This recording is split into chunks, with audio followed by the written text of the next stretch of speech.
শুরু থেকেই পরিবর্তনের ডাক, তারপরও প্রশ্ন বিপিএল এ হচ্ছেটা কি? পেমেন্ট ইস্যু আর ম্যাচ না খেলার শঙ্কাকে পাশ কাটিয়ে মাঠে ফিরেছে দুর্বার রাজশাহী, কিন্তু এখনও দলের দেশি ক্রিকেটাররা যে প্রতিশ্রুতি করা অর্থ পেয়েছেন তা নিশ্চিত হওয়া যায়নি। সব মিলিয়ে দেশি ক্রিকেটের ভাবমূর্তি ক্ষুণ্ণ দেশের বাইরে।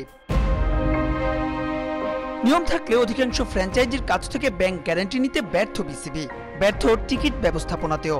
সব মিলিয়ে তাই ফারুক আহমেদের বোর্ডের কার্যকলাপে যার পর্যায়ে বিরক্ত সাবেক পরিচালক। যা হচ্ছে ভালো কিছু হচ্ছে না, এবং আমরা খুব একটা গুছাই যে বিপিএল টিকিটিং নিয়ে প্রবলেম, মানুষের চিল্লাচিল্লি, টিকিট নিয়ে অনলাইনে বাংলাদেশের মানুষ কয়জন অনলাইনে টিকিট কিনতে পারবে?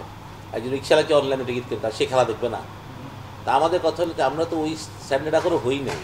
আপনাকে সাধারণ মানুষের কথা চিন্তা করতে হবে। কালোবাজারি স্টপ করতে গিয়ে এটা করবেন, এই কালোবাজারিকে আপনি স্টপ করতে পারলেন? বিপিএলে 6 ম্যাচ হওয়ার পর একটা দলের থেকে বলছে তারা খেলবে না, কিন্তু তাদের প্লেয়াররা টাকা পায়নি। এটা তো আমাদের জন্য আসলে লজ্জাজনক ভাইয়া। ব্যাংক গ্যারান্টি কোথায়? বিসিবি তারা ব্যাংক গ্যারান্টি ভাঙিয়ে টাকা দিয়ে দিচ্ছে না। আমার কাছে বিসিবি তাহলে বিপিএল গভর্নমেন্টের কাছে রোলটা কী? তাহলে আমি তাহলে একটা মিনিমাম টিম করতে 8 কোটি টাকা লাগবে মিনিমাম। যদি আমি মিনিমাম 8 কোটি টাকা, আমার কাছে যদি 8 কোটি টাকা না থাকে আমি বিপিএল টিম কিনবো কেন? আমি তো মানুষের কাছে কিনি নাই যে মানুষ আমাকে স্পন্সর দিবে। আপনি স্পন্সর পাইতেও পারেন, নাও পাইতে পারেন। সুজনের বিরক্তি আছে নিজ দল ঢাকা ক্যাপিটালসকে নিয়েও। লিটন, মোস্তাফিজ, মোস্তাদ্দেক, তানজিদদের মতো তারকায় ঠাসা দল, অথচ 8 ম্যাচে মোটে 1 জয়, যার উত্তর নিজেও খুঁজছেন দেশের ঘরোয়া ক্রিকেটের অন্যতম সফল এই কোচ। এই লেভেলে আসলে বলাই শিখা হবে না, স্কুল ক্রিকেট না যাতে বকা দিয়ে শিখাবেন, সে এমন না যে ট্রেনিংয়ের কম হয়েছে, সেটাও না। কিন্তু আমি বুঝতে পারি না যে কেন হচ্ছে না। ডিপ্রেসড আসলে আমাদের ফরেন প্লেয়ারের quality not up to standard. কোনো বোলার না, স্পিনার না, ফাস্ট বোলার, মোমেন্টামটা ছুটলো, ওইখান থেকে আমরা কাম ব্যাক করতে পারতেছি না। আপনি প্রতিদিন হারবেন, এটাতে মোটিভেশন করার যে কত ডিফিকাল্ট আমি জানি আসলে। কথা বললেন চ্যাম্পিয়ন্স ট্রফিতে লিটনের বাদ পড়া ইস্যুতেও।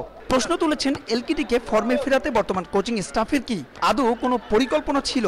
আমি বলছিলাম যে আমাদের ইয়াংস্টাররা ভালো ক্রিকেটার না কেউ, আর আপনি লিটনের সাথে কম্পেয়ার করে কাউকে পারবেন না, ঠিক না? ওর এক্সপিরিয়েন্সের সাথে তো আপনি কম্পেয়ার করে পারবেন না। তাই আমরা যারা এত বছর ধরে বিসিবিতে লিটনকে আমরা দিয়েছি, লিটন যে একদম আউট অফ ফর্ম ছিল, এটার জন্য আমরা আসলে কী করেছি?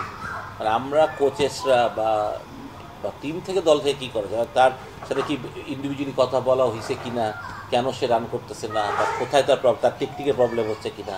চ্যাম্পিয়ন্স ট্রফির ঠিক আগে জাতীয় দলের ফিল্ডিং কোচের পদ থেকে নিক পোথাসের আকস্মিক পদত্যাগের সিদ্ধান্তে বিস্মিত সুজন। শঙ্কা প্রকাশ করেছেন পেস ইউনিটের অফ ফর্ম নিয়েও।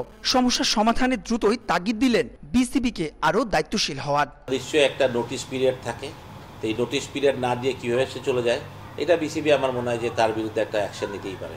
মাহবুব রিমন, সময় সংবাদ, চট্টগ্রাম। আর